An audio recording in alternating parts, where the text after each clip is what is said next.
아주 먼 옛날 한양으로 향하는 길목의 인적 드문 고개마루에는 늦은 밤 나그네들의 허기를 달래주는 작은 주막이 하나 있었습니다. 주막은 비록 초라했지만 그곳을 찾는 손님들의 발길은 늘 끊이지 않았습니다. 눈처럼 하얀 피부와 꽃처럼 어여쁜 미소를 가진 젊은 주모, 연화와 성실하고 마음씨 좋은 그녀의 남편 민준 때문이었지요. 연화는 웃을 때마다 반달처럼 휘어지는 눈매가 보는 이의 마음을 편안하게 해주는 여인이었습니다. 그녀가 내어주는 뜨끈한 국밥 한 그릇은 험한 고갯길을 넘느라 지친 나그네들에게 그 어떤 산의 진미보다 값진 것이었습니다. 그녀의 남편 민주는 본래 약초꾼이었습니다. 매일 깊은 산속을 헤매며 귀한 약초를 캐다장에 내다 팔고 틈틈이 아내의 주막 일을 도왔습니다. 두 사람은 비록 가진 것은 많지 않았지만 세상에서 가장 행복한 부부였습니다. 해 진력이면 두 사람은 주막 앞 툇마루에 나란히 앉아 붉게 물드는 저녁 노을을 바라보며 도란도란 이야기를 나누곤 했습니다. 여보, 오늘은 아주 신기한 약초를 보았어.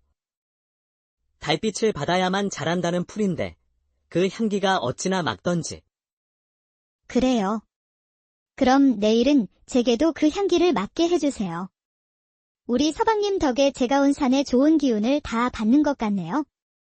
두 사람의 웃음소리는 고요한 고개마루에 청아하게 울려 퍼졌습니다. 이 행복이 영원할 것이라고 두 사람은 굳게 믿었습니다. 하지만 운명의 시샘은 늘 가장 행복한 순간에 찾아오는 법, 그들의 소박한 행복 위로 검은 불행의 그림자가 드리워지고 있었습니다. 그해 가을이 깊어갈 무렵, 어느 날 아침 민주는 유난히 들뜬 얼굴로 집을 나섰습니다. 연화, 내가 드디어 그 약초가 있는 곳을 찾아냈소. 전설로만 듣던 죽은 사람도 살린다는 바로 그 은월초 말이오. 오늘 그것을 캐어오면 우린 이제 이 지긋지긋한 가난에서 벗어날 수 있을 것이오. 그는 아내의 뺨에 짧게 입을 맞추고는 약초 괭이를 둘러매고 깊은 산속으로 향했습니다. 그것이 연화가 본 남편의 마지막 모습이 될 줄은 그녀는 꿈에도 생각하지 못했습니다. 해가 지고 밤이 깊도록 남편은 돌아오지 않았습니다. 사흘째 되던 날, 남편은 인왕산의 깎아지른 절벽 아래에서 싸늘한 주검으로 발견되었습니다.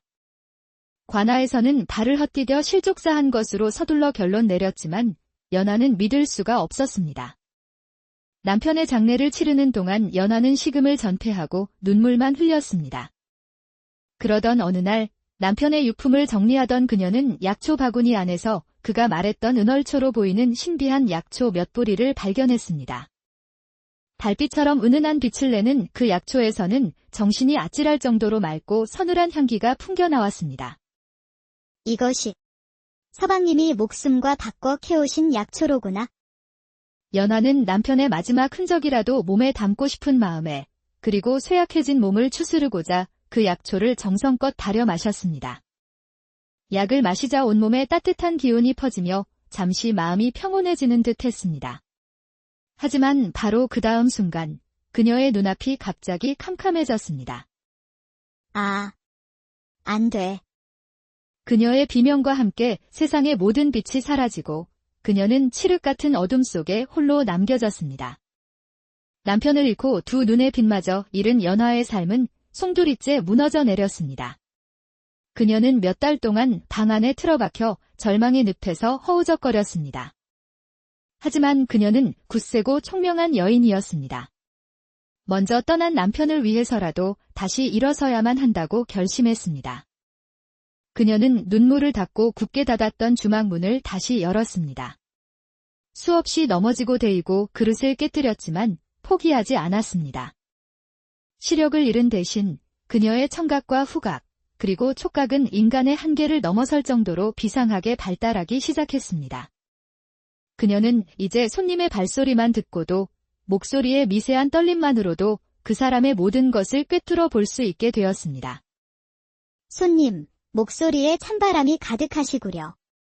한양길에 좋지 않은 일이라도 있으셨나 봅니다. 이 국밥 한 그릇 더 드시고 묵은 시름일랑 모두 털어버리시지요. 사람들은 그녀를 더는 불쌍한 장님 주모라 부르지 않았습니다. 대신 마음의 눈으로 세상을 보는 주모라 부르며 그녀를 존경하고 따랐습니다. 연화가 홀로 힘겹게 주막을 다시 열었을 때 그녀의 곁을 묵묵히 지켜주는 이가 있었습니다. 산 너머에 사는 과묵한 나무꾼 태호였습니다. 그는 험상궂은 외모와 달리 그 속내는 누구보다 깊고 따뜻한 사내였습니다. 태호는 오래전부터 연화를 남몰래 흠모해왔습니다. 그날 이후 태호는 매일같이 주막을 찾아와 아무 말 없이 연화가 하기 힘든 굳은 일들을 도맡아 하기 시작했습니다. 새벽이면 무거운 물동이를 채워놓았고 저녁이면 주막에서 쓸 장작을 산더미처럼 패놓았습니다. 나무꾼님, 매번 일이 신세만 져서 어쩝니까? 제가 드릴 것이라곤 이 국밥 한 그릇뿐인데. 괜찮소, 주모. 내가 좋아서 하는 일이니 신경 쓰지 마시오. 두 사람 사이에는 늘 짧은 대화와 긴 침묵이 흘렀지만 그 침묵 속에서 두 사람의 마음은 서서히 연결되고 있었습니다.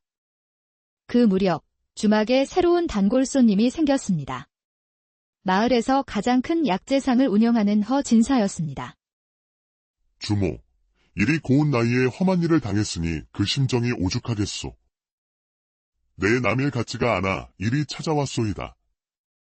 그는 값비싼 약재를 선물하며 호의를 베풀었지만 연화의 비상한 감각은 그에게서 무언가 불길한 기운을 느끼고 있었습니다.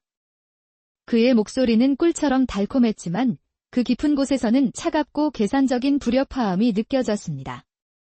무엇보다 연화를 불안하게 만든 것은 그의 몸에서 나는 독특한 냄새였습니다. 아주 희미하게 서늘하고도 독한, 마치 뱀의 독과도 같은 기묘한 향. 그 냄새는 1년 전 그녀가 남편이 마지막으로 캐온 은얼초를 다려 마셨을 때 맡았던 바로 그 향기와 놀랍도록 흡사했습니다. 허진사에 대한 불길한 예감은 연화로 하여금 남편의 죽음이 단순한 사고가 아닐지도 모른다는 의심을 품게 했습니다. 그녀는 그날의 진실에 대한 단서를 찾기 위해 남편이 남긴 낡은 약초 도감을 다시 살펴보기로 했습니다. 그녀의 손끝이 유독 거칠고 두툼하게 느껴지는 장에서 멈췄습니다. 그녀는 곁에 있던 태호에게 그 장에 무엇이 있는지 물었습니다. 나무꾼님, 이 장에 무엇이 있습니까? 이것은 은얼초라 적혀 있소이다. 달처럼 생긴 둥근 잎에 밤이 되면 은은한 빛을 내는 아주 귀한 약초라 하는군요. 허나 그 곁에는 반드시 독을 품은 뱀이 또아리를 틀고 있어 그 독을 이겨내지 못하면 약초를 캘 수 없다고 적혀 있소. 죽은 사람도 살리는 영약, 그리고 독을 품은 뱀, 연화는 등골이 서늘해지는 것을 느꼈습니다. 허진사의 몸에서 나던 그 독사의 냄새가 자꾸만 마음에 걸렸습니다. 그녀는 이 은얼초가 모든 비밀의 시작이자 끝이라는 것을 직감했습니다. 어느 날 저녁, 허진사는 주막을 찾아와 본색을 드러냈습니다. 주모, 더 이상 애둘러 말하지 않겠소. 이 주막과 주막에 딸린 이 고개마루 땅 전부를 내게 파시오. 값을 두둑이 쳐줄 테니. 이 주막은 제 남편과 저의 피땀이 서린 곳입니다. 돈을 아무리 많이 주신다 해도 팔 생각은 없습니다. 주모, 내가 좋게 말할 때 듣는 것이 좋을 것이요. 이 험한 고개마루에서 앞못 보는 여인 혼자 주막을 운영하는 것이 얼마나 위험한 일인지 정녕 모르는 것이오. 제 걱정은 마시고 이만 돌아가시지요. 이 주막은 제 목숨과도 같은 곳이니 절대 팔 수 없습니다. 고집 센 계집이로군. 내 호의를 거절하면 부인에게 좋지 않을 것이라 분명히 말했소. 머지않아 내 말이 무슨 뜻이었는지 뼈저리게 느끼게 될 것이야. 허진사의 협박은 빈말이 아니었습니다. 며칠 후, 험상궂은 인상의 왈패 대여섯 명이 주막으로 들이닥쳤습니다. 이 주막은 국밥 맛이 왜 이따위냐? 멀건 국물에 밥알 몇 개 띄워놓고 돈을 받으려 해. 게다가 주인이라는 여편네는 장님 아니냐? 왈패들은 소하에게 온갖 모욕적인 말을 퍼부으며 주막을 난장판으로 만들었습니다. 바로 그때 주막 뒤편에서 장작을 패고 있던 태호가 몽둥이 같은 장작개비를 들고 뛰쳐나왔습니다. 이놈들! 어느 안전이라고 감히 행패를 부리는 것이냐? 썩 꺼지지 못할까? 저놈이 감히 우리를 막아. 뼛속까지 부숴주마. 주막 안은 순식간에 아수라장이 되었습니다. 태호는 혼자서 여러 명을 상대해야 했지만 연하를 지키기 위해 필사적으로 싸웠습니다. 마침 고갯길을 지나던 관아의 포졸들이 소란을 듣고 달려오자 왈패들은 꽁무니를 빼고 흩어져 버렸습니다. 소란이 끝난 후 연하는 상처투성이가 된 태호를 부축하며 눈물을 흘렸습니다. 나무꾼님, 저 때문에 일이 다치셨으니 괜찮소. 이까지 상처는 아무것도 아니오. 그날 밤 한참의 침묵 끝에 태호가 어렵게 입을 열었습니다. 아씨. 사실 제가 그동안 아쉽게 말씀드리지 못한 것이 있어. 1년 전 아씨의 서방님께서 돌아가시던 그날 말이오. 연하는 숨을 죽였습니다. 사실 나도 그날 산에서 나무를 하고 있었소. 그날 오후 절벽 쪽에서 두 사람의 고함 소리를 들었소. 한 명은 분명 아씨 서방님의 목소리였는데 다른 한 명의 목소리는 낯설었지만 아주 위압적이고 거칠었소. 두 사람이 무언가를 두고 아주 심하게 다투는 듯했지. 그러다 갑자기 아까는 비명소리가 들리고는 모든 것이 조용해졌소. 나는 너무 무서워서 차마 가보지 못했소. 내가 그때 조금만 더 용기를 냈더라면. 아닙니다. 나무꾼님. 나무꾼님의 탓이 아닙니다. 오히려 제게 진실을 알려주셔서 고맙습니다. 이제 확실해졌습니다. 남편은 살해당한 것이 틀림없었습니다. 그리고 그 현장에는 허진사가 있었을 것입니다. 나무꾼님, 제 남편은 분명 은얼초가 자라는 곳의 위치를 어딘가에 남겨두었을 겁니다. 그것만 찾을 수 있다면. 두 사람은 다시 한번 남편의 약초 도감을 열었습니다. 그때 연화의 예민한 코에 희미하게 남편의 흙냄새와 풀냄새가 스며들었습니다. 냄새는 책의 표지에서 나고 있었습니다. 연화는 손끝으로 책의 두꺼운 표지를 꼼꼼히 더듬었고 표지 안쪽 덧대어진 종이 사이에서 미세하게 불룩한 감촉을 느꼈습니다. 이 안에 무언가 있습니다. 태호가 조심스럽게 표지를 뜯어내자 그 안에서 기름종이로 곱게 접어 숨겨둔 작은 약도가 모습을 드러냈습니다.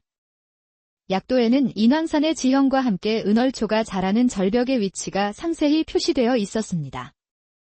그리고 약도 귀퉁이에는 남편이 마지막으로 남긴 듯한 짧은 글귀가 적혀 있었습니다. 허진사를 조심하시오. 그는 산의 주인이 아니라 산을 삼키려는 독사요. 모든 것이 맞아떨어지는 순간이었습니다. 이제 진실을 향한 마지막 여정만이 남아 있었습니다. 두 사람은 함께 험한 산길을 오르기 시작했습니다. 며칠간의 험난한 산행 끝에 두 사람은 마침내 약도가 가리키는 절벽 아래에 도착했습니다. 그런데 두 사람의 눈앞에 나타난 것은 약초밭이 아니었습니다. 절벽의 암석을 교묘하게 깎아 만든 위장된 성문 하나가 그들을 맞이하고 있었습니다. 이것은 창고. 문틈에서는 서늘하고도 짙은 약초 냄새가 흘러나오고 있었습니다. 연하는 그 냄새를 맡는 순간 온몸에 소름이 돋았습니다. 허진사의 몸에서 나던 바로 그 뱀의 독과도 같은 향이었습니다. 두 사람이 힘을 합쳐 무거운 성문을 열자 그곳은 허진사가 귀한 약재들을 빼돌려 보관하는 비밀 창고임이 드러났습니다. 나무꾼님, 불을 잠시 꺼주시겠어요? 이제 제 코가 나무꾼님의 눈이 되어 드리겠습니다. 칠흑 같은 어둠 속에서 연하는 오직 후각에만 의지했습니다. 그녀는 수백 가지의 향기 속에서 뱀의 독처럼 아찔했던 은얼초의 향기를 분별해냈습니다. 이쪽입니다. 저 안쪽 가장 구석진 곳입니다. 아주 강하고 맑은 냉기가 느껴집니다. 태호가 연하가 가리키는 곳으로 다가가자 다른 약재 상자들로 가려진 괴짝 하나가 있었습니다. 그 안에는 은은한 빛을 발하는 은얼초 더미가 가득했습니다. 연하는 떨리는 손으로 은얼초 더미를 헤치기 시작했습니다. 그녀의 손끝이 차갑고 단단한 무언가에 닿았습니다. 태호가 다시 등불을 밝혔을 때 두 사람의 눈에 들어온 것은 낡은 약초 괭이 한 자루였습니다. 이것은 민준 서방의 것이요. 괭이 자루 끝에는 남편이 새겨놓은 작은 표식이 그대로 남아 있었습니다. 그리고 자루의 끝부분은 검붉은 색으로 얼룩져 있었습니다. 피 냄새입니다. 그 순간 1년 전 그날의 모든 진실이 두 사람의 머릿속에서 재구성되었습니다. 탐욕스러운 허 진사는 은월초 밭을 독차지하기 위해 남편을 절벽으로 유인했고 다툼 끝에 남편의 괭이를 빼앗아 그의 머리를 내리친 후 절벽 아래로 떨어뜨렸던 것입니다. 피 묻은 괭이는 남편의 원한을 풀어줄 결정적인 증거였습니다. 어둠 속에서 진실을 밝히려는 연화의 굳은 의지가 마침내 빛을 본 순간 아주 먼 옛날 한양으로 향하는 길목의 인적 드문 고개마루에는 늦은 밤 나그네들의 허기를 달래주는 작은 주막이 하나 있었습니다. 주막은 비록 초라했지만 그곳을 찾는 손님들의 발길은 늘 끊이지 않았습니다. 눈처럼 하얀 피부와 꽃처럼 어여쁜 미소를 가진 젊은 주모, 연화와 성실하고 마음씨 좋은 그녀의 남편 민준 때문이었지요. 연화는 웃을 때마다 반달처럼 휘어지는 눈매가 보는 이의 마음을 편안하게 해주는 여인이었습니다. 그녀가 내어주는 뜨끈한 국밥 한 그릇은 험한 고갯길을 넘느라 지친 나그네들에게 그 어떤 산의 진미보다 값진 것이었습니다. 그녀의 남편 민주는 본래 약초꾼이었습니다. 매일 깊은 산속을 헤매며 귀한 약초를 캐다장에 내다 팔고 틈틈이 아내의 주막 일을 도왔습니다. 두 사람은 비록 가진 것은 많지 않았지만 세상에서 가장 행복한 부부였습니다. 해 진력이면 두 사람은 주막 앞 툇마루에 나란히 앉아 붉게 물드는 저녁 노을을 바라보며 도란도란 이야기를 나누곤 했습니다. 여보, 오늘은 아주 신기한 약초를 보았어. 달빛을 받아야만 자란다는 풀인데 그 향기가 어찌나 맑던지. 그래요. 그럼 내일은 제게도 그 향기를 맡게 해주세요. 우리 서방님 덕에 제가 온 산의 좋은 기운을 다 받는 것 같네요. 두 사람의 웃음소리는 고요한 고개마루에 청아하게 울려 퍼졌습니다. 이 행복이 영원할 것이라고 두 사람은 굳게 믿었습니다. 하지만 운명의 시샘은 늘 가장 행복한 순간에 찾아오는 법, 그들의 소박한 행복 위로 검은 불행의 그림자가 드리워지고 있었습니다. 그해 가을이 깊어갈 무렵, 어느 날 아침 민주는 유난히 들뜬 얼굴로 집을 나섰습니다. 연화, 내가 드디어 그 약초가 있는 곳을 찾아냈어. 전설로만 듣던 죽은 사람도 살린다는 바로 그 은월초 말이요. 오늘 그것을 캐어오면 우린 이제 이 지긋지긋한 가난에서 벗어날 수 있을 것이요. 그는 아내의 뺨에 짧게 입을 맞추고는 약초 괭이를 둘러매고 깊은 산속으로 향했습니다. 그것이 연화가 본 남편의 마지막 모습이 될 줄은 그녀는 꿈에도 생각하지 못했습니다. 해가 지고 밤이 깊도록 남편은 돌아오지 않았습니다. 사흘째 되던 날, 남편은 인왕산의 깎아지른 절벽 아래에서 싸늘한 주검으로 발견되었습니다. 관아에서는 발을 헛디뎌 실족사한 것으로 서둘러 결론 내렸지만 연화는 믿을 수가 없었습니다. 남편의 장례를 치르는 동안 연화는 식음을 전폐하고 눈물만 흘렸습니다. 그러던 어느 날 남편의 유품을 정리하던 그녀는 약초 바구니 안에서 그가 말했던 은월초로 보이는 신비한 약초 몇 보리를 발견했습니다. 달빛처럼 은은한 빛을 내는 그 약초에서는 정신이 아찔할 정도로 맑고 서늘한 향기가 풍겨나왔습니다. 이것이 서방님이 목숨과 바꿔 캐오신 약초로구나. 연화는 남편의 마지막 흔적이라도 몸에 담고 싶은 마음에 그리고 쇠약해진 몸을 추스르고자 그 약초를 정성껏 다려 마셨습니다.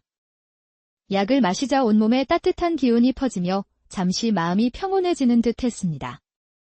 하지만 바로 그 다음 순간 그녀의 눈앞이 갑자기 캄캄해졌습니다. 아, 안 돼. 그녀의 비명과 함께 세상의 모든 빛이 사라지고 그녀는 칠흑 같은 어둠 속에 홀로 남겨졌습니다. 남편을 잃고 두 눈의 빛마저 잃은 연화의 삶은 송두리째 무너져 내렸습니다. 그녀는 몇 달 동안 방 안에 틀어박혀 절망의 늪에서 허우적거렸습니다. 하지만 그녀는 굳세고 총명한 여인이었습니다. 먼저 떠난 남편을 위해서라도 다시 일어서야만 한다고 결심했습니다. 그녀는 눈물을 닦고 굳게 닫았던 주막 문을 다시 열었습니다. 수없이 넘어지고 데이고 그릇을 깨뜨렸지만 포기하지 않았습니다. 시력을 잃은 대신 그녀의 청각과 후각, 그리고 촉각은 인간의 한계를 넘어설 정도로 비상하게 발달하기 시작했습니다. 그녀는 이제 손님의 발소리만 듣고도 목소리의 미세한 떨림만으로도 그 사람의 모든 것을 꿰뚫어 볼 수 있게 되었습니다. 손님, 목소리에 찬바람이 가득하시구려. 한양길에 좋지 않은 일이라도 있으셨나 봅니다.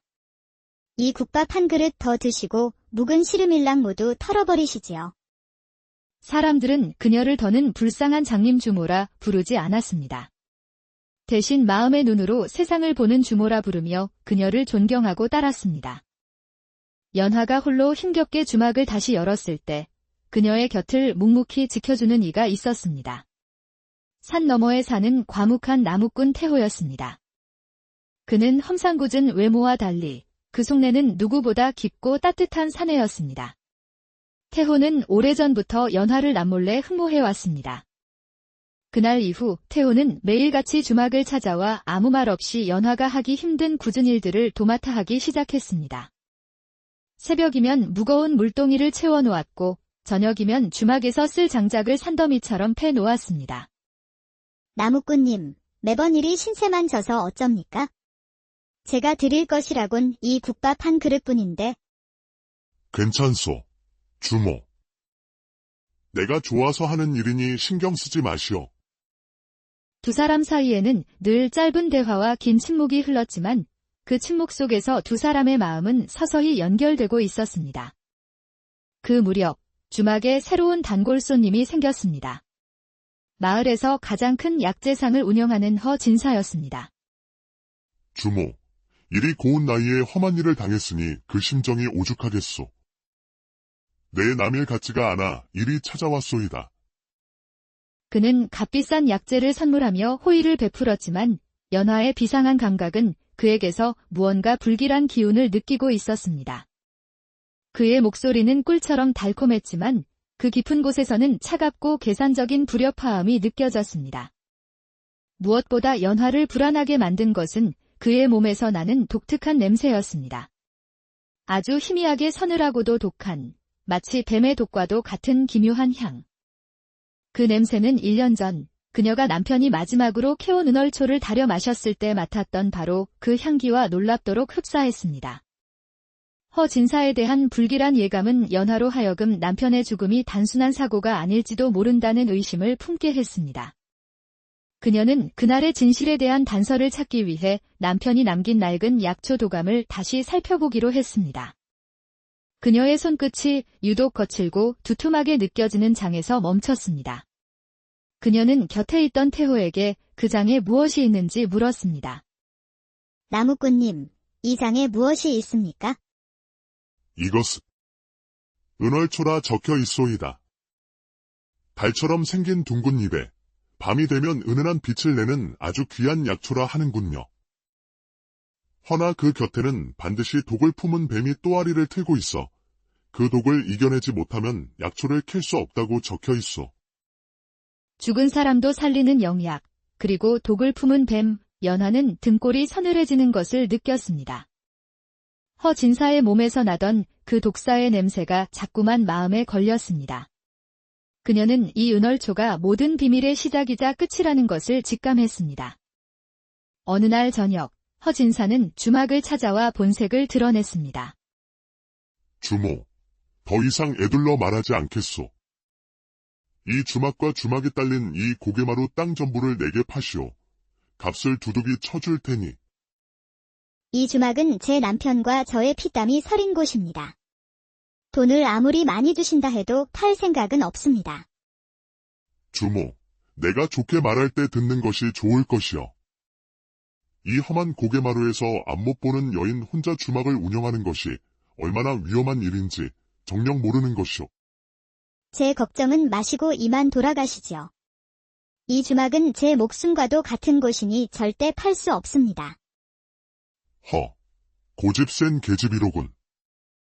내 호의를 거절하면 부인에게 좋지 않을 것이라 분명히 말했소.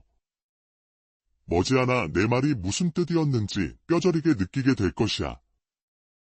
허 진사의 협박은 빈말이 아니었습니다. 며칠 후 험상궂은 인상의 왈패 대여섯 명이 주막으로 들이닥쳤습니다. 이 주막은 국밥 맛이 왜 이따위냐? 멀건 국물에 밥알 몇 개 띄워놓고 돈을 받으려 해. 게다가 주인이라는 여편네는 장님 아니냐? 왈패들은 소하에게 온갖 모욕적인 말을 퍼부으며 주막을 난장판으로 만들었습니다. 바로 그때 주막 뒤편에서 장작을 패고 있던 태호가 몽둥이 같은 장작개비를 들고 뛰쳐나왔습니다. 이놈들! 어느 안전이라고 감히 행패를 부리는 것이냐? 썩 꺼지지 못할까? 저놈이 감히 우리를 막아 뼛속까지 부숴주마. 주막 안은 순식간에 아수라장이 되었습니다. 태호는 혼자서 여러 명을 상대해야 했지만 연하를 지키기 위해 필사적으로 싸웠습니다. 마침 고갯길을 지나던 관아의 포졸들이 소란을 듣고 달려오자 왈패들은 꽁무니를 빼고 흩어져 버렸습니다. 소란이 끝난 후 연하는 상처투성이가 된 태호를 부축하며 눈물을 흘렸습니다. 나무꾼님, 저 때문에 일이 다치셨으니. 괜찮소. 이까지 상처는 아무것도 아니오. 그날 밤 한참의 침묵 끝에 태호가 어렵게 입을 열었습니다. 아씨. 사실 제가 그동안 아쉽게 말씀드리지 못한 것이 있어. 1년 전 아씨의 서방님께서 돌아가시던 그날 말이오. 연하는 숨을 죽였습니다. 사실 나도 그날 산에서 나무를 하고 있었소. 그날 오후 절벽 쪽에서 두 사람의 고함 소리를 들었소. 한 명은 분명 아씨 서방님의 목소리였는데 다른 한 명의 목소리는 낯설었지만 아주 위압적이고 거칠었소. 두 사람이 무언가를 두고 아주 심하게 다투는 듯했지. 그러다 갑자기 아까는 비명소리가 들리고는 모든 것이 조용해졌소. 나는 너무 무서워서 차마 가보지 못했소. 내가 그때 조금만 더 용기를 냈더라면. 아닙니다. 나무꾼님. 나무꾼님의 탓이 아닙니다. 오히려 제게 진실을 알려주셔서 고맙습니다. 이제 확실해졌습니다. 남편은 살해당한 것이 틀림없었습니다. 그리고 그 현장에는 허 진사가 있었을 것입니다. 나무꾼님, 제 남편은 분명 은얼초가 자라는 곳의 위치를 어딘가에 남겨두었을 겁니다. 그것만 찾을 수 있다면. 두 사람은 다시 한번 남편의 약초 도감을 열었습니다. 그때 연화의 예민한 코에 희미하게 남편의 흙냄새와 풀냄새가 스며들었습니다. 냄새는 책의 표지에서 나고 있었습니다. 연화는 손끝으로 책의 두꺼운 표지를 꼼꼼히 더듬었고 표지 안쪽 덧대어진 종이 사이에서 미세하게 불룩한 감촉을 느꼈습니다. 이 안에 무언가 있습니다.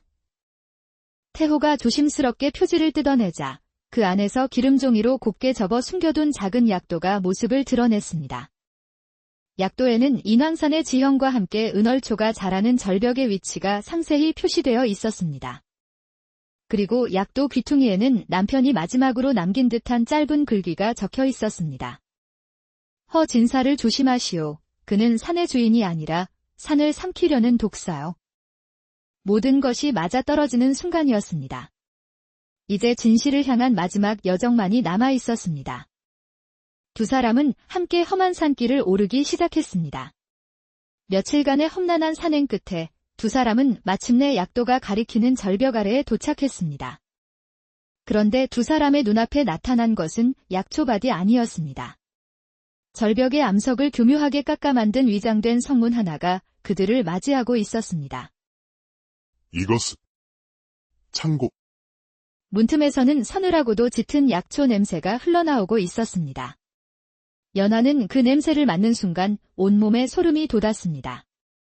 허 진사의 몸에서 나던 바로 그 뱀의 독과도 같은 향이었습니다.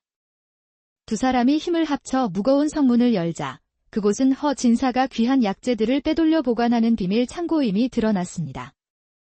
나무꾼님, 불을 잠시 꺼주시겠어요? 이제 제 코가 나무꾼님의 눈이 되어 드리겠습니다. 칠흑 같은 어둠 속에서 연하는 오직 후각에만 의지했습니다. 그녀는 수백 가지의 향기 속에서 뱀의 독처럼 아찔했던 은얼초의 향기를 분별해냈습니다. 이쪽입니다. 저 안쪽 가장 구석진 곳입니다. 아주 강하고 맑은 냉기가 느껴집니다. 태호가 연화가 가리키는 곳으로 다가가자 다른 약재 상자들로 가려진 괴짝 하나가 있었습니다. 그 안에는 은은한 빛을 발하는 은얼초 더미가 가득했습니다. 연화는 떨리는 손으로 은얼초 더미를 헤치기 시작했습니다. 그녀의 손끝이 차갑고 단단한 무언가에 닿았습니다. 태호가 다시 등불을 밝혔을 때 두 사람의 눈에 들어온 것은 낡은 약초 괭이 한 자루였습니다. 이것은 민준 서방의 것이오. 괭이 자루 끝에는 남편이 새겨놓은 작은 표식이 그대로 남아 있었습니다. 그리고 자루의 끝부분은 검붉은 색으로 얼룩져 있었습니다. 피 냄새입니다. 그 순간 1년 전 그날의 모든 진실이 두 사람의 머릿속에서 재구성되었습니다. 탐욕스러운 허진사는 은얼초 밭을 독차지하기 위해 남편을 절벽으로 유인했고 다툼 끝에 남편의 괭이를 빼앗아 그의 머리를 내리친 후 절벽 아래로 떨어뜨렸던 것입니다. 피 묻은 괭이는 남편의 원한을 풀어줄 결정적인 증거였습니다. 어둠 속에서 진실을 밝히려는 연화의 굳은 의지가 마침내 빛을 본 순간 아주 먼 옛날 한양으로 향하는 길목의 인적 드문 고개마루에는 늦은 밤 나그네들의 허기를 달래주는 작은 주막이 하나 있었습니다. 주막은 비록 초라했지만 그곳을 찾는 손님들의 발길은 늘 끊이지 않았습니다. 눈처럼 하얀 피부와 꽃처럼 어여쁜 미소를 가진 젊은 주모, 연하와 성실하고 마음씨 좋은 그녀의 남편 민준 때문이었지요. 연하는 웃을 때마다 반달처럼 휘어지는 눈매가 보는 이의 마음을 편안하게 해주는 여인이었습니다. 그녀가 내어주는 뜨끈한 국밥 한 그릇은 험한 고갯길을 넘느라 지친 나그네들에게 그 어떤 산의 진미보다 값진 것이었습니다. 그녀의 남편 민주는 본래 약초꾼이었습니다. 매일 깊은 산속을 헤매며 귀한 약초를 캐다장에 내다 팔고 틈틈이 아내의 주막 일을 도왔습니다. 두 사람은 비록 가진 것은 많지 않았지만 세상에서 가장 행복한 부부였습니다. 해 진력히면 두 사람은 주막 앞 툇마루에 나란히 앉아 붉게 물드는 저녁 노을을 바라보며 도란도란 이야기를 나누곤 했습니다. 여보, 오늘은 아주 신기한 약초를 보았어. 달빛을 받아야만 자란다는 풀인데 그 향기가 어찌나 맑던지. 그래요. 그럼 내일은 제게도 그 향기를 맡게 해주세요. 우리 서방님 덕에 제가 온 산의 좋은 기운을 다 받는 것 같네요. 두 사람의 웃음소리는 고요한 고개마루에 청아하게 울려 퍼졌습니다. 이 행복이 영원할 것이라고 두 사람은 굳게 믿었습니다. 하지만 운명의 시샘은 늘 가장 행복한 순간에 찾아오는 법, 그들의 소박한 행복 위로 검은 불행의 그림자가 드리워지고 있었습니다. 그해 가을이 깊어갈 무렵, 어느 날 아침 민주는 유난히 들뜬 얼굴로 집을 나섰습니다. 연화, 내가 드디어 그 약초가 있는 곳을 찾아냈어. 전설로만 듣던 죽은 사람도 살린다는 바로 그 은얼초 말이요. 오늘 그것을 캐어 오면 우린 이제 이 지긋지긋한 가난에서 벗어날 수 있을 것이요. 그는 아내의 뺨에 짧게 입을 맞추고는 약초 괭이를 둘러매고 깊은 산속으로 향했습니다. 그것이 연화가 본 남편의 마지막 모습이 될 줄은 그녀는 꿈에도 생각하지 못했습니다. 해가 지고 밤이 깊도록 남편은 돌아오지 않았습니다. 사흘째 되던 날, 남편은 인왕산의 깎아지른 절벽 아래에서 싸늘한 주검으로 발견되었습니다. 관아에서는 발을 헛디뎌 실족사한 것으로 서둘러 결론 내렸지만 연화는 믿을 수가 없었습니다. 남편의 장례를 치르는 동안 연화는 식음을 전폐하고 눈물만 흘렸습니다. 그러던 어느 날 남편의 유품을 정리하던 그녀는 약초 바구니 안에서 그가 말했던 은얼초로 보이는 신비한 약초 몇 보리를 발견했습니다. 달빛처럼 은은한 빛을 내는 그 약초에서는 정신이 아찔할 정도로 맑고 서늘한 향기가 풍겨나왔습니다. 이것이 서방님이 목숨과 바꿔 캐오신 약초로구나. 연화는 남편의 마지막 흔적이라도 몸에 담고 싶은 마음에 그리고 쇠약해진 몸을 추스르고자 그 약초를 정성껏 다려 마셨습니다. 약을 마시자 온몸에 따뜻한 기운이 퍼지며 잠시 마음이 평온해지는 듯 했습니다. 하지만 바로 그 다음 순간 그녀의 눈앞이 갑자기 캄캄해졌습니다. 아, 안 돼. 그녀의 비명과 함께 세상의 모든 빛이 사라지고 그녀는 칠흑 같은 어둠 속에 홀로 남겨졌습니다. 남편을 잃고 두 눈의 빛마저 잃은 연화의 삶은 송두리째 무너져 내렸습니다. 그녀는 몇 달 동안 방 안에 틀어박혀 절망의 늪에서 허우적거렸습니다. 하지만 그녀는 굳세고 총명한 여인이었습니다. 먼저 떠난 남편을 위해서라도 다시 일어서야만 한다고 결심했습니다. 그녀는 눈물을 닦고 굳게 닫았던 주막문을 다시 열었습니다. 수없이 넘어지고 데이고 그릇을 깨뜨렸지만 포기하지 않았습니다. 시력을 잃은 대신 그녀의 청각과 후각, 그리고 촉각은 인간의 한계를 넘어설 정도로 비상하게 발달하기 시작했습니다. 그녀는 이제 손님의 발소리만 듣고도 목소리의 미세한 떨림만으로도 그 사람의 모든 것을 꿰뚫어 볼 수 있게 되었습니다. 손님, 목소리에 찬바람이 가득하시구려. 한양길에 좋지 않은 일이라도 있으셨나 봅니다. 이 국밥 한 그릇 더 드시고 묵은 시르밀랑 모두 털어버리시지요. 사람들은 그녀를 더는 불쌍한 장님 주모라 부르지 않았습니다.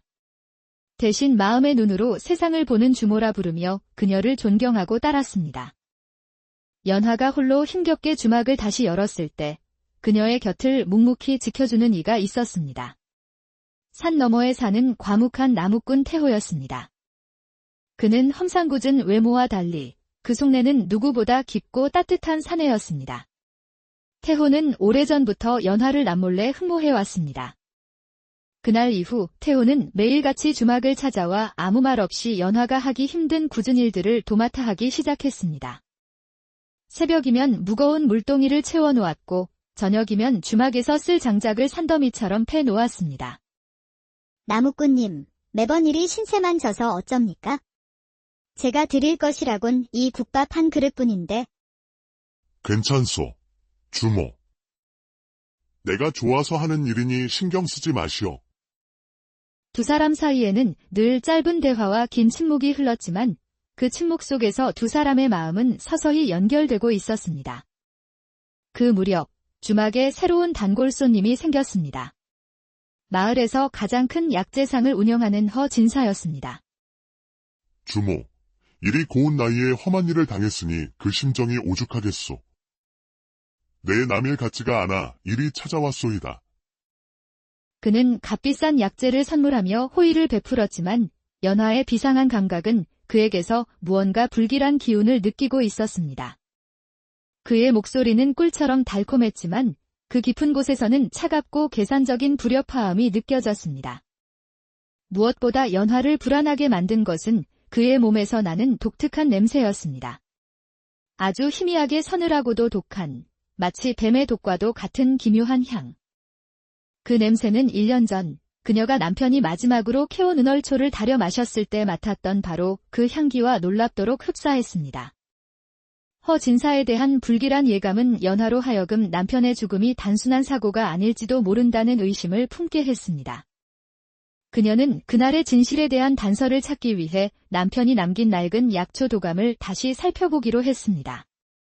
그녀의 손끝이 유독 거칠고 두툼하게 느껴지는 장에서 멈췄습니다. 그녀는 곁에 있던 태호에게 그 장에 무엇이 있는지 물었습니다. 나무꾼님, 이 장에 무엇이 있습니까? 이것은 은얼초라 적혀 있소이다.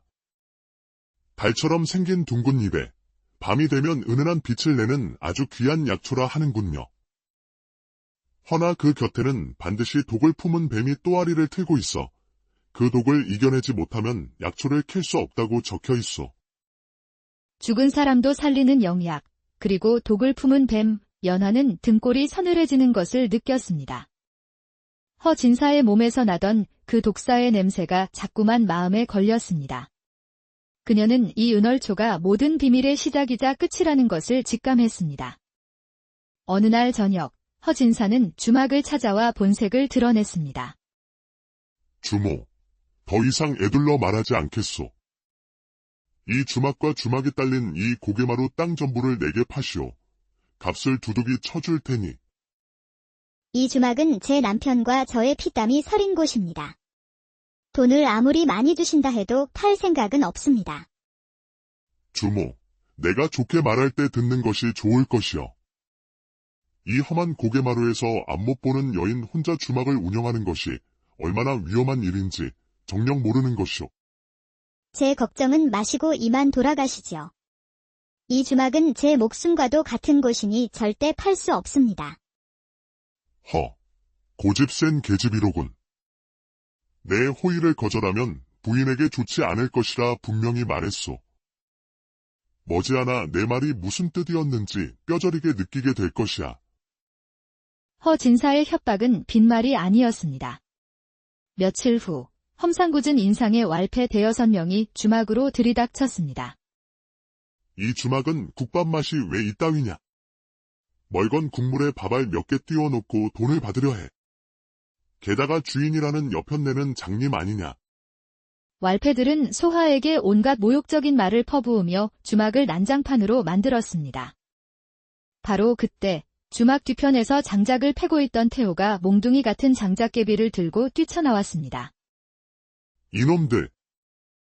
어느 안전이라고 감히 행패를 부리는 것이냐? 썩 꺼지지 못할까? 저놈이 감히 우리를 막아 뼛속까지 부숴주마. 주막 안은 순식간에 아수라장이 되었습니다. 태호는 혼자서 여러 명을 상대해야 했지만 연하를 지키기 위해 필사적으로 싸웠습니다.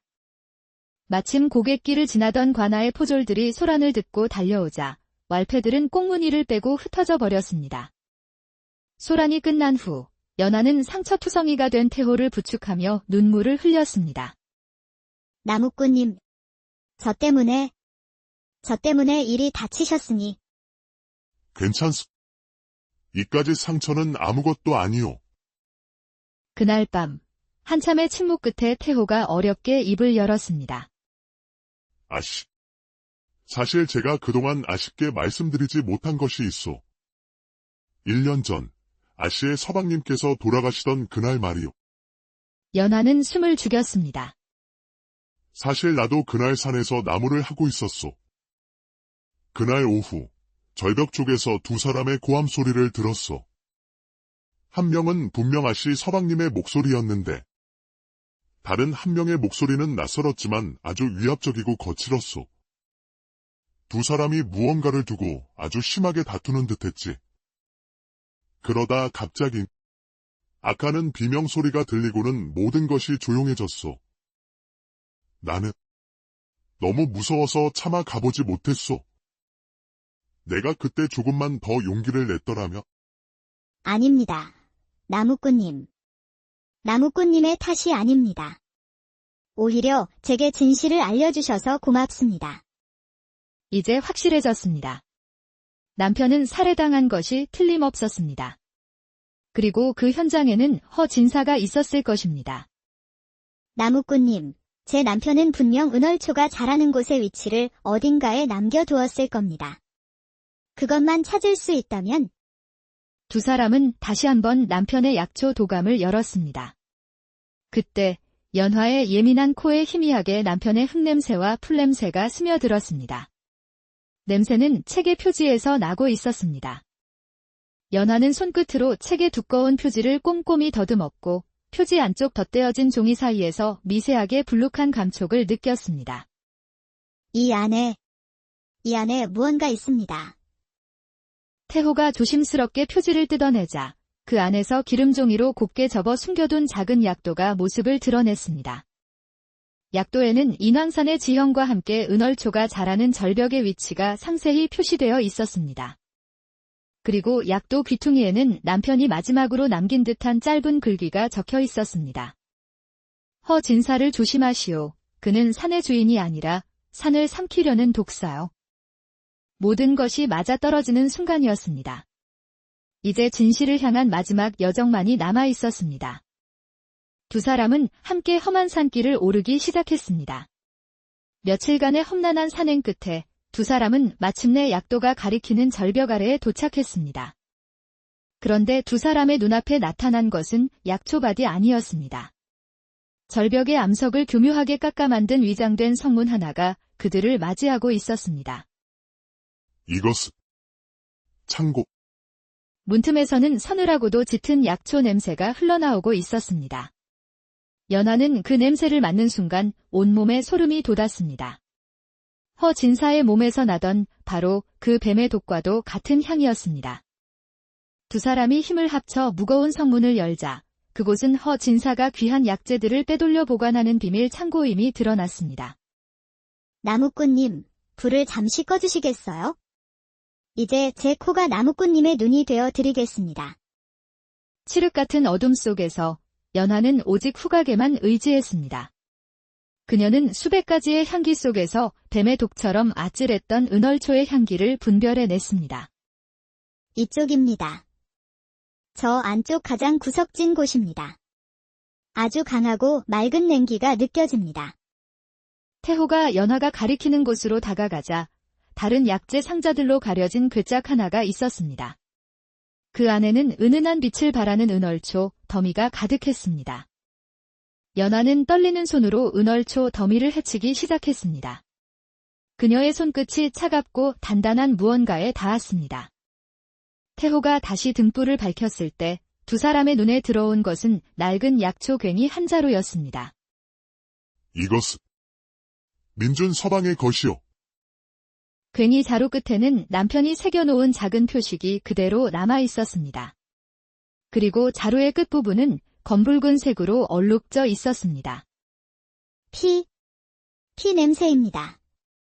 그 순간 1년 전 그날의 모든 진실이 두 사람의 머릿속에서 재구성되었습니다. 탐욕스러운 허 진사는 은얼초 밭을 독차지하기 위해 남편을 절벽으로 유인했고 다툼 끝에 남편의 괭이를 빼앗아 그의 머리를 내리친 후 절벽 아래로 떨어뜨렸던 것입니다. 피 묻은 괭이는 남편의 원한을 풀어줄 결정적인 증거였습니다.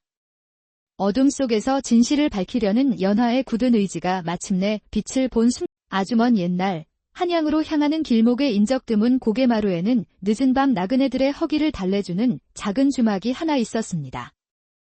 주막은 비록 초라했지만 그곳을 찾는 손님들의 발길은 늘 끊이지 않았습니다.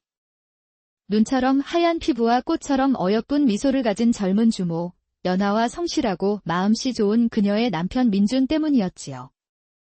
연하는 웃을 때마다 반달처럼 휘어지는 눈매가 보는 이의 마음을 편안하게 해주는 여인이었습니다.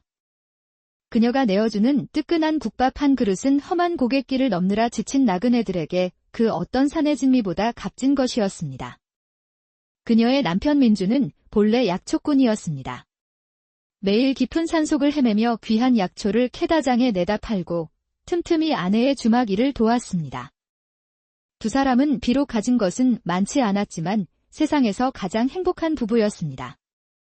해 진력히면 두 사람은 주막 앞 툇마루에 나란히 앉아 붉게 물드는 저녁 노을을 바라보며 도란도란 이야기를 나누곤 했습니다. 여보, 오늘은 아주 신기한 약초를 보았어. 달빛을 받아야만 자란다는 풀인데 그 향기가 어찌나 맑던지. 그래요. 그럼 내일은 제게도 그 향기를 맡게 해주세요. 우리 서방님 덕에 제가 온 산의 좋은 기운을 다 받는 것 같네요. 두 사람의 웃음소리는 고요한 고개마루에 청아하게 울려 퍼졌습니다. 이 행복이 영원할 것이라고 두 사람은 굳게 믿었습니다. 하지만 운명의 시샘은 늘 가장 행복한 순간에 찾아오는 법, 그들의 소박한 행복 위로 검은 불행의 그림자가 드리워지고 있었습니다. 그해 가을이 깊어갈 무렵, 어느 날 아침 민주는 유난히 들뜬 얼굴로 집을 나섰습니다. 연화. 내가 드디어 그 약초가 있는 곳을 찾아냈어. 전설로만 듣던 죽은 사람도 살린다는 바로 그 은얼초 말이요. 오늘 그것을 캐어 오면 우린 이제 이 지긋지긋한 가난에서 벗어날 수 있을 것이요. 그는 아내의 뺨에 짧게 입을 맞추고는 약초 괭이를 둘러매고 깊은 산속으로 향했습니다. 그것이 연화가 본 남편의 마지막 모습이 될 줄은 그녀는 꿈에도 생각하지 못했습니다. 해가 지고 밤이 깊도록 남편은 돌아오지 않았습니다. 사흘째 되던 날, 남편은 인왕산의 깎아지른 절벽 아래에서 싸늘한 주검으로 발견되었습니다. 관아에서는 발을 헛디뎌 실족사한 것으로 서둘러 결론 내렸지만 연하는 믿을 수가 없었습니다. 남편의 장례를 치르는 동안 연하는 식음을 전폐하고 눈물만 흘렸습니다. 그러던 어느 날 남편의 유품을 정리하던 그녀는 약초 바구니 안에서 그가 말했던 은얼초로 보이는 신비한 약초 몇 보리를 발견했습니다. 달빛처럼 은은한 빛을 내는 그 약초에서는 정신이 아찔할 정도로 맑고 서늘한 향기가 풍겨나왔습니다. 이것이 서방님이 목숨과 바꿔 캐오신 약초로구나. 연하는 남편의 마지막 흔적이라도 몸에 담고 싶은 마음에 그리고 쇠약해진 몸을 추스르고자 그 약초를 정성껏 달여 마셨습니다. 약을 마시자 온몸에 따뜻한 기운이 퍼지며 잠시 마음이 평온해지는 듯 했습니다. 하지만 바로 그 다음 순간 그녀의 눈앞이 갑자기 캄캄해졌습니다. 아, 안 돼. 그녀의 비명과 함께 세상의 모든 빛이 사라지고 그녀는 칠흑 같은 어둠 속에 홀로 남겨졌습니다. 남편을 잃고 두 눈의 빛마저 잃은 연하의 삶은 송두리째 무너져 내렸습니다. 그녀는 몇 달 동안 방 안에 틀어박혀 절망의 늪에서 허우적거렸습니다. 하지만 그녀는 굳세고 총명한 여인이었습니다. 먼저 떠난 남편을 위해서라도 다시 일어서야만 한다고 결심했습니다. 그녀는 눈물을 닦고 굳게 닫았던 주막문을 다시 열었습니다. 수없이 넘어지고 데이고 그릇을 깨뜨렸지만 포기하지 않았습니다. 시력을 잃은 대신 그녀의 청각과 후각, 그리고 촉각은 인간의 한계를 넘어설 정도로 비상하게 발달하기 시작했습니다.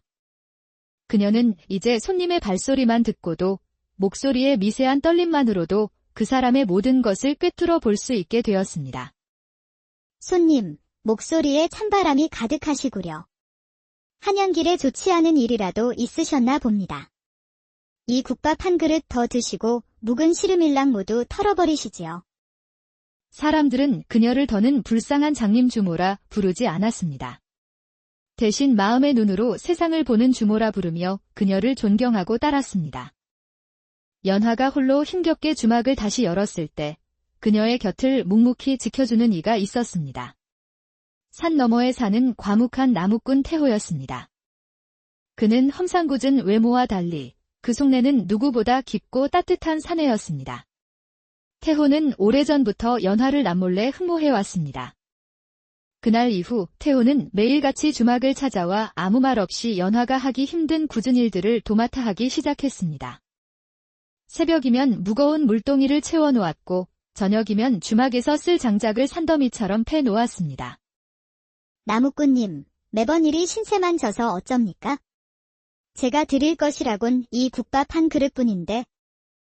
괜찮소, 주모. 내가 좋아서 하는 일이니 신경 쓰지 마시오. 두 사람 사이에는 늘 짧은 대화와 긴 침묵이 흘렀지만 그 침묵 속에서 두 사람의 마음은 서서히 연결되고 있었습니다.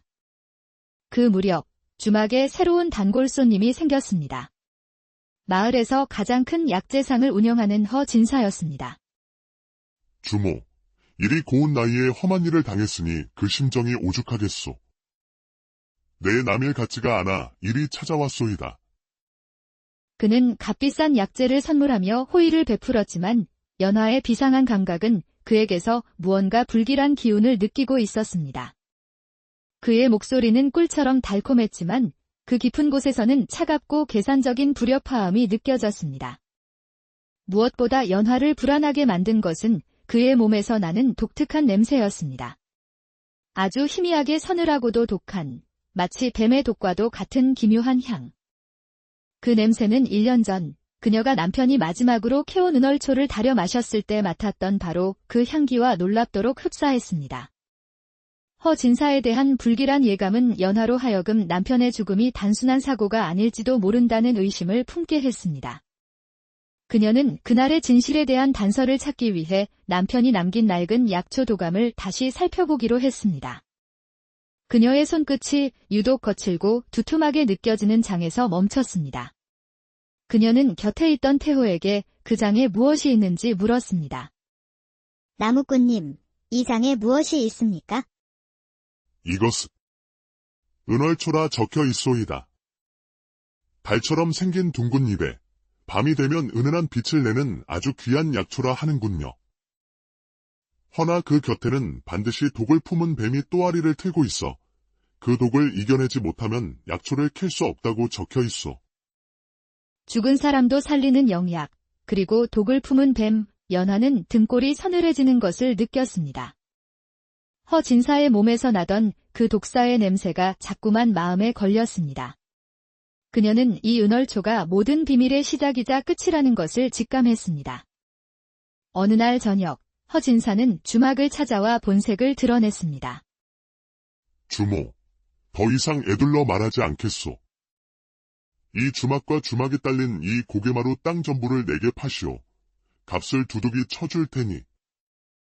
이 주막은 제 남편과 저의 피땀이 서린 곳입니다. 돈을 아무리 많이 주신다 해도 팔 생각은 없습니다. 주모, 내가 좋게 말할 때 듣는 것이 좋을 것이요. 이 험한 고개마루에서 앞못 보는 여인 혼자 주막을 운영하는 것이 얼마나 위험한 일인지 정녕 모르는 것이오. 제 걱정은 마시고 이만 돌아가시지요. 이 주막은 제 목숨과도 같은 곳이니 절대 팔 수 없습니다. 고집 센 계집이로군. 내 호의를 거절하면 부인에게 좋지 않을 것이라 분명히 말했소. 머지않아 내 말이 무슨 뜻이었는지 뼈저리게 느끼게 될 것이야. 허 진사의 협박은 빈말이 아니었습니다. 며칠 후, 험상궂은 인상의 왈패 대여섯 명이 주막으로 들이닥쳤습니다. 이 주막은 국밥 맛이 왜 이따위냐? 멀건 국물에 밥알 몇 개 띄워놓고 돈을 받으려 해. 게다가 주인이라는 여편네는 장님 아니냐? 왈패들은 소하에게 온갖 모욕적인 말을 퍼부으며 주막을 난장판으로 만들었습니다. 바로 그때 주막 뒤편에서 장작을 패고 있던 태호가 몽둥이 같은 장작개비를 들고 뛰쳐나왔습니다. 이놈들! 어느 안전이라고 감히 행패를 부리는 것이냐? 썩 꺼지지 못할까? 저놈이 감히 우리를 막아 뼛속까지 부숴주마. 주막 안은 순식간에 아수라장이 되었습니다. 태호는 혼자서 여러 명을 상대해야 했지만 연화를 지키기 위해 필사적으로 싸웠습니다. 마침 고갯길을 지나던 관아의 포졸들이 소란을 듣고 달려오자 왈패들은 꽁무니를 빼고 흩어져 버렸습니다. 소란이 끝난 후 연화는 상처투성이가 된 태호를 부축하며 눈물을 흘렸습니다. 나무꾼님, 저 때문에 일이 다치셨으니. 괜찮소. 이까지 상처는 아무것도 아니오. 그날 밤, 한참의 침묵 끝에 태호가 어렵게 입을 열었습니다. 아씨. 사실 제가 그동안 아쉽게 말씀드리지 못한 것이 있소. 1년 전, 아씨의 서방님께서 돌아가시던 그날 말이오. 연화는 숨을 죽였습니다. 사실 나도 그날 산에서 나무를 하고 있었소. 그날 오후, 절벽 쪽에서 두 사람의 고함 소리를 들었소. 한 명은 분명 아씨 서방님의 목소리였는데, 다른 한 명의 목소리는 낯설었지만 아주 위압적이고 거칠었소. 두 사람이 무언가를 두고 아주 심하게 다투는 듯했지. 그러다 갑자기 아까는 비명소리가 들리고는 모든 것이 조용해졌소. 나는 너무 무서워서 차마 가보지 못했소. 내가 그때 조금만 더 용기를 냈더라면. 아닙니다. 나무꾼님. 나무꾼님의 탓이 아닙니다. 오히려 제게 진실을 알려주셔서 고맙습니다. 이제 확실해졌습니다. 남편은 살해당한 것이 틀림없었습니다. 그리고 그 현장에는 허 진사가 있었을 것입니다. 나무꾼님, 제 남편은 분명 은얼초가 자라는 곳의 위치를 어딘가에 남겨두었을 겁니다.